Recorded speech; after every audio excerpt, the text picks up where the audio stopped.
Былтыр 2023 жылы Кыргызстанда кызамыкка кабылгандардын саны 7 000ден ашып, анын ичинен 9 бала чарчап калган. Жыл башынан бери өлкөдө кызамык менен ооруган 536 учур катталды. Буга байланыштуу оорунун кесепети, эмдөөнүн маанилүүлүгү тууралуу бул көрсөтүүдөн кененирээк көрө аласыздар. Негизи кызамыкты подъездный инфекция деп коет да. Себеби подъездде биринчи этажда бала ооруса, ошол подъезддеги балдардын баарына жугат деген сөз да.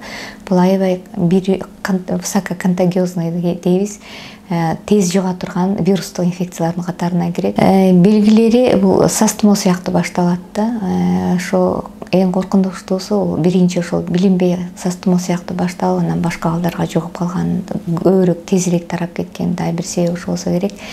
Баланын дене табы көтөрүлөт, температурасы 3 күн 4 күнгө чейин түшпөй, дене табы өйдө 39га чейин 40га чейин көтөрүлүшү мүмкүн. Бала шалдырайт, көзүнөн жаш агат, мурунан агат, жөтөлөт, биринчи кургак жөтөлүү болуп башталат. Анан 3-4 күндөрү анан жана кызамыкка тиешелүү ошо кызыл тактар чыга баштайт. Башка тактар инфекциялык оорулардан айырмасы кызамыкта биринчи күнү этапность деп коебуз. Биринчи күнү бетине чыгат тактар, экинчи күнү денесине, үчүнчү күнү бутуна чыгат да. Ошентип этап менен ылдыйлап бутуна түшөт. Бая тактар чыкканда башка оору сыяктуу баланын акыбалы жеңилдебейт, баланын акыбалы тактар чыкканда дагы оорубойдон калат. Бала аябай кыйналат. Интоксикация деп коебуз. Ушул кызамык оорусунда катуу жүрөт.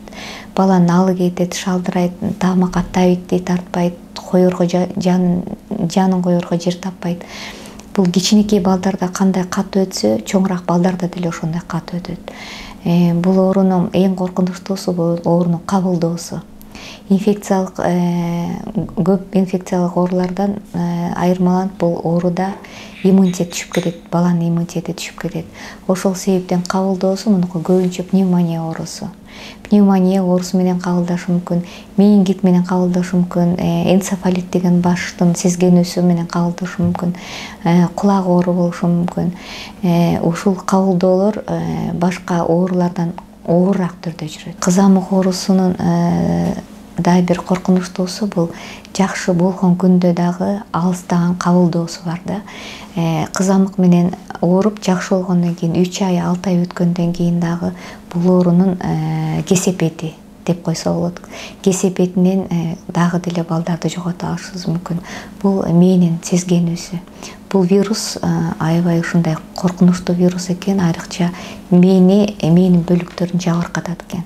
Бул 3 ай 6 айдан кийин дагы ошо мээни жабыркатып, ошол оорудан балдардын акыбалы начарлап, ошондон кийин да балдарды жогото алышыбыз, же болсо ушул балдар инвалид мүмкүнчүлүгү чектелген инвалидтерге айланып калышы мүмкүн да. Себеби бул вирус эң эле коркунучтуу, эң эле коварный десек болот. Ошо 23-жылдын Саламаттык сактоо министрлиги январь айында кызамык оорулар катталды деп маалымат бергенбиз.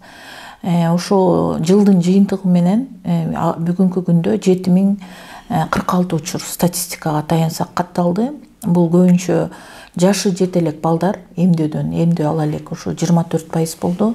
Андан тышкары 46% эмдөөдөн башык тарткандар болду. Анан биринчи дозасын алып, жана экинчи дозасын ала элек балдар арасында да катталып атат. Жана чарчап калган балдар боюнча биздин министрлик июль айынан бери ар бир учур катталган сайын биз өзүбүз ушу бүткүл дүйнөлүк саламаттык сактоо министрлигине, өкмөткө, андан тышкары ушу маалымат каражаттарына да берип атканбыз. Декабрга чейин биз 6 учур дегенбиз, бирок тилекке каршы жылдын жыйынтыгы менен дагы учур кошулуп 9 ушу балдарыбыз чарчады. Белгилүү бүт дүйнө жүзүндө 145 000ден ашык бала чарчап калганда, азыркы күндө мен айтып кетет элем, ошол бүт чарчап калган балдарыбыздын баары ушу эмдөөдөн баш тарткан. Аякта 1 жаштан 14 жашка чейин тилекке каршы биз өзүбүз баягы сурамжылоо жүргүзүп, өзүбүздүн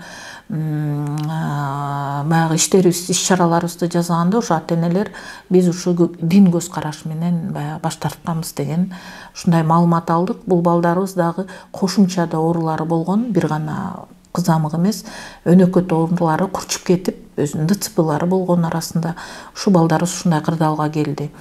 Бул жерде көйгөй мындай да, азыр менин баамда азайып калды да, мурдага караганда. Бирок элдерде дагы эле бар.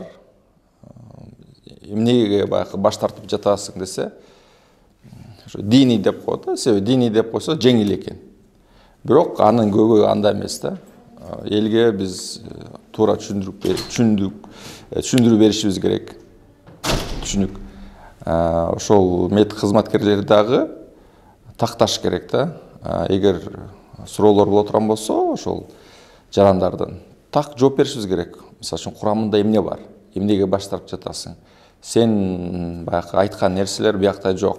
Коркпо деп мындай ынандыра алган бир деңгээлде болуш керек да. Биз эми маалыматты ата-энелерге 1 жылдан бери эле берип атабыз, бирок азыр эмдөө пайызы жогорго чыктык. Биз ошо 95%дан жогору болдук. Мен ойлойм, ата-энелер да убагында түшүнүп, жылдын жыйынтыгы менен биринчи дозасын биз 1 жашта берген дозабыз 96% болду.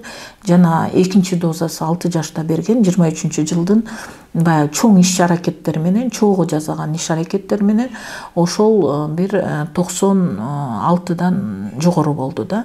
Бизде муфтияттан башка дагы улуттук дин комитети бар. Ошол ЮНИСЕФтин колдоосу боюнча, биздин донорлордун колдоосу боюнча биз 2 жыл иштеп, 19-жылы февраль айында фатва кабыл алганбыз. Ушу фатванын да салымы аябай чоң болду. Кечиресиздер. Бул фатванын салымы эмнеден чоң болду? Ошо диний көз караш жарандарыбызга биз жана 5-күнкү жумалык намазда таратып баштадык. Андан тышкары казыяттар жардам бере баштады. Резолюция кабыл алдык. Ал резолюцияда өкмөт тарабы, ошо жергиликтүү бийликтер, маалымат каражаттары, саламаттык сактоо министрлиги биргеликте ушул баягы дин көз караш менен баш тартууну жою деген резолюция кабыл алганбыз. Ошонун негизинде да жана фатва кабыл алынып атат. Вакцина боюнча эч кандай тыюу салынбайт. Тескеринче азыр көбөйдү да. Мурда баш тартып жүрүшкөн, анан азыр алып аткандар көп. Биз туура эмес кылып турбуз дегендер дагы бар. Себеби айтылгандай эле кайра ооруп калып атат да балдар. Алар өздөрү көрүп атат. Алып койсок болмок экен деп. Ошондуктан бул жакта түшүндүрүү иштери анда жетишпейт. Биздин 2001-жылы чыккан мыйзамыбызда баш тартууга болот деген статья кирип калган. Аякта милдети да кирген, укугу да кирген. Бирок жарандар көбүнчө өздөрүнүн укуктарын айтат, бирок милдеттерин унутуп калат. Бирок ушу милдеттер, ушу кырдаалдарга биздин биздин министрлик эмес, ошо билим берүү министрлигине да аябай жакшы жардам берди. Анткени ошол жерде беренеде жазылып турат. Эгерде кырдаал курч болсо, сиздин балаңыз кооптуу болсо, ошол эле садик болобу, мектеп болобу ага киргенге болбойт. Же болбосо чоң жаран болсо, ошол ооруп аткан мезгилинде ал жумуштан да чектелет деген беренелер бар. Ошол беренелерди биз кылдаттык менен ата-энелерге жеткирип, жергиликтүү бийликтер ошонун негизинде гана чечим кабыл алдык да. Эгерде ата-эне ойлонбой балдарды өлүм учурга келсе, өкмөт айтып атса, өкмөт алып келип атса, саламаттык сактоо министрлиги айтып атса, билим берүү министри, коом айтып атса, муфтият айтып атса, укпай коюп баланы өлүм учуруна алып келсе, анда закон негизинде жооп берет. Кыргызстанда ошо улуттук календарда эмдөөгө 13 эмдөө 13 ооруга каршы эмдөө жүргүзүлсө, ошолордун бири ушу кызамык оорусу. Бул жалаң зала коркунучтуу, кооптуу деген ооруларга жасалат да вакцина. Бул оорунун алдын алуу максатында биз 1 жашта, анан 6 жашта ошо кызамыкка каршы эмдөө жүргүзөбүз. Эгерде энеси эмдөө алган болсо же кызамык менен ооруган болсо, бул иммунитет өмүр бою ооруган адамда иммунитет өмүр бою калат. Анан эгерде энеси эмдөө алган болсо же болбосо кызамык менен ооруган болсо, ошо эненин иммунитети эмчек сүтү аркылуу балага берилет. Бала ошол иммунитет менен 6 айга чейин, 9 айга чейин кызамык менен оорубашы керек. Азыркы учурда 1 жайлык балдарыбыз да ооруп атат. Эмне себептен? Энелери эмдөө алган эмес, энелеринде иммунитет жок. Ошол себептен 1 айлык балдар, 3 айлык балдар, 6 айлык балдар дагы ошо кызамык оорусу менен жапа чегип атат. Аларда да бул оору аябай оор түрдө өтүп атат. Эгерде 1 жашында, 6 жашында эмдөө алса, 2 эмдөөдөн кийин иммунитети аябай жакшы болот. Эмдөөнүн баары акысыз, бүт услуганын баары акысыз. Биздин өкмөт жылына 125 миллион сом бөлүп берет. Анан мен айтат элем, ошо өкмөт деле ошо кооптуу вакциналарга бөлүп бербейт эле да. Анткени биздин саламаттык сактоо министрлиги, бүткүл дүйнөлүк саламаттык сактоо уюму GMP стандарт менен кепилдик берип, андан тышкары дары-дармек биздин департамент сертификациядан өткөрүп гана анан жарандарыбызга жетет. Биз 2-3 жылдан бери ушу горячий линияда саат 8-ден кечки 10-го чейин, 11-ге чейин отурабыз. Ар бир ата-энеге 20 ата-эне чалса да ошонун бирөөсүн баягы үгүттөсөк дагы бул бизге чоң жеңиш деп ойлойм. Ошо азыркы ата-энелерди момундай кырдаалда бир патриоттук сезимдерге чакырат элем да. Балдарды ойлойлу, балдар өлбөш керек. Ошо бир ата-эненин бир туура эмес чечими менен балдар өлбөш керек. Ошон үчүн азыр ойлойм биздин ата-энелер дагы түшүндү. Бул түшүнгөнү биздин эмдөөнүн пайызы көргөздү да. Кызамык кызылчага биз 95%дан аштык. Бул чоң жетишкендик деп ойлойм. Анан эмдиги жылкы да балдарыбыз бар да. Мына 24кө, 25ке пландада турган балдарыбыз бар. Ошол пландуу түрдө эле медициналык кызматкерлер чакырганда келип эле пландуу түрдө ошо эмдөөдөн өтүшүп кеткенине баягы бүт шарттар бар. Эгерде бир жерден бир күмөн санаса эле бизден эле ошо жанагы горячий линияга жазып, мен дагы өзүмдүн телефонумду такай берип кетем. 0703 12 64 42 мен күнү түнү связьда болом. Ушу кандай бир көйгөй болсо, бизге түшүнбөстүк болсо, бизге чалып эле, анан биз мындай башкача иш чараларды алып барабыз.